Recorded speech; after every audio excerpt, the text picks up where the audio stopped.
সামগ্রিকভাবে সহযোগিতা তিনি করেছেন এবং শুধু এখানেই নয়, সাম্যকে মাঠমুখী করে তোলার যে প্রয়াস তিনি নিয়েছেন তাতে আমরা খাকি উর্দিতে তৃণমূলের অনুষ্ঠান মঞ্চে হাততালি দিচ্ছে পুলিশ অফিসার। সেই ভিডিও ভাইরাল বুদবুদের কোটা গ্রাম পঞ্চায়েতের বলরামপুরে। গতকাল বিকেলে একটি ফুটবল প্রতিযোগিতা হয়। মঞ্চে ছিলেন পূর্ব বর্ধমানের আউশ গ্রামের 2 নম্বর ব্লকের তৃণমূল সভাপতি শেখ লালন, বুদবুদ থানার সেকেন্ড অফিসার হেমন্ত দত্ত প্রমুখ। সেখানে পুলিশ অফিসারকে বসে হাততালি দিতে দেখা যায়। বিজেপি সাংসদ সৌমিত্র খাঁ ফেসবুকে সেই ভিডিও পোস্ট করেছেন, জানিয়ে শুরু হয়েছে বিতর্ক। বিজেপি সাংসদের সেই ফেসবুক পোস্ট নিয়ে প্রশ্ন করলে তা কার্যত এড়িয়ে যান তৃণমূল নেতা শেখ লালন।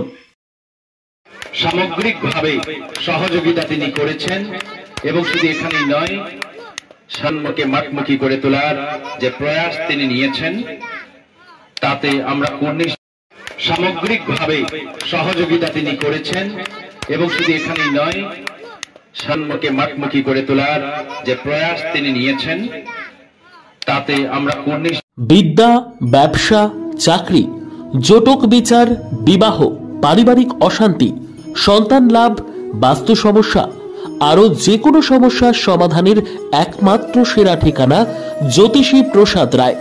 আর দেরি না করে আজই চলে আসুন প্রসাদ রায়ের কাছে। আমাদের ঠিকানা RC80 Bengal Ambuja city centre, Durgapur 16, near Jorhat rotary. Phone নম্বর 7407250555 অথবা 9064620444।